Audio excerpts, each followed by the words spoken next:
Hi, mamas. I'm your host B, and welcome back to another episode. Have you ever tried to sneak away for 30 seconds to use the bathroom, only to hear tiny footsteps racing down the hallway? Not because your toddler is hurt, not because they're scared, but because they simply noticed that mama had disappeared. Welcome to one of the most humbling experiences of toddlerhood, being needed for absolutely everything. The other day, I watched my toddler reject a perfectly capable adult who was standing right beside her. She needed help putting on a shoe. Dad was there, the shoe was there, the foot was there. Everything required to complete the task was present. But apparently, the only qualified person for the job was me, and not just me, mom. Specifically, mom.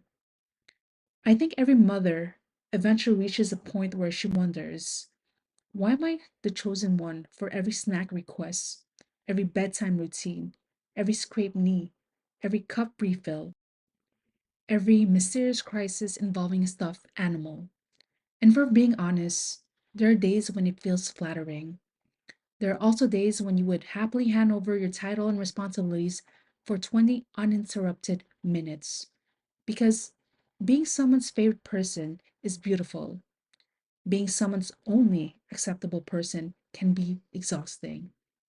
The funny thing is that toddlers aren't doing this to make our lives difficult. They're not sitting around plotting ways to prevent us from drinking hot coffee.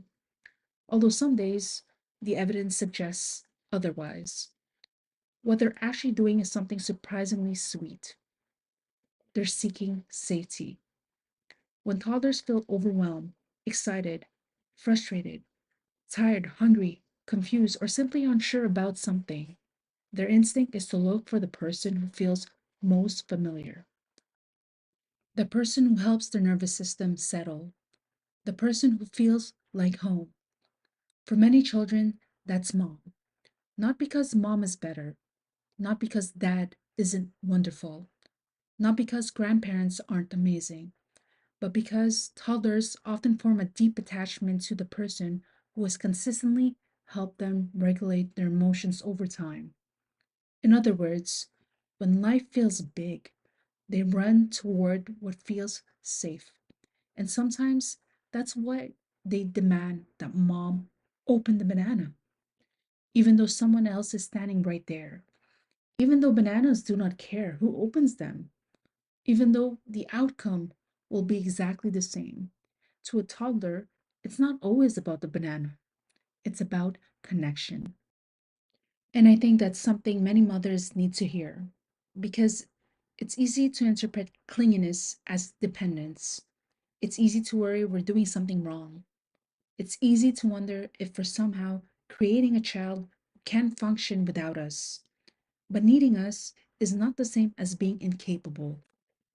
In fact, children often become more independent when they feel securely connected. It's like having a home base. They venture out, they explore, they test boundaries, then they come back for reassurance before heading out again. Toddlers are constantly practicing this. One moment, they're boldly climbing furniture like tiny mountain goats. The next, they're asking you to carry them across a room they've walked through 1,000 times. It's enough to give you emotional whiplash. But underneath all of it is a child who's still learning how the world works, who's still figuring out how to handle big feelings, who's still building confidence, and who sometimes needs a little extra reassurance from their favorite person. Now, if you're listening to this while feeling touched out, exhausted, and slightly overwhelmed, I want you to know something. It's okay to love your toddler deeply and still need space. Those two things can exist at the same time. You can adore being their safe place and still dream about sitting alone in silence for 10 minutes. You can cherish their hugs and feel exhausted by being climbed on all day. You can feel grateful and tired, connected and overwhelmed, present and longing for a break. Motherhood is full of emotions that seem contradictory, but are actually completely normal.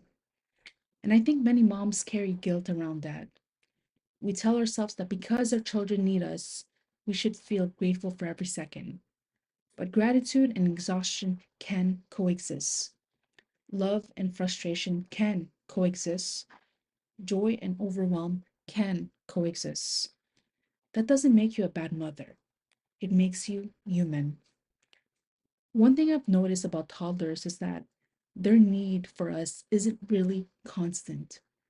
It changes, it evolves. One day, they won't let us leave the room. Then suddenly, they're running ahead on the playground without looking back. One day, they need us to hold them while they fall asleep. Then somehow, impossibly, they don't. The phases that feel endless rarely are.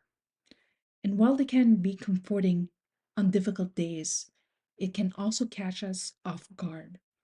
Because one day we'll realize that the little person who followed us into every room has started building a life that's a little bigger than our arms.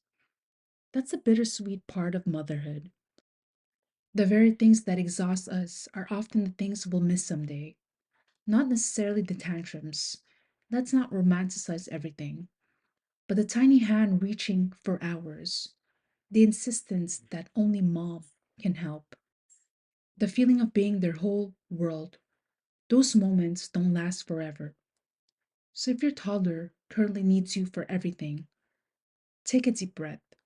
You're not doing it wrong. You're not spoiling them by loving them. You're not creating bad habits by being a source of comfort. You are simply occupying one of the most important roles in their life right now. You are their safe place, their anchor, their home base. And while that responsibility can feel incredibly heavy some days, it is also one of the greatest privileges motherhood offers. Thank you for spending these few minutes with me today. Please follow me on Spotify, YouTube, and Instagram. And if nobody has told you lately, you're doing better than you think. I'll see you on the next episode.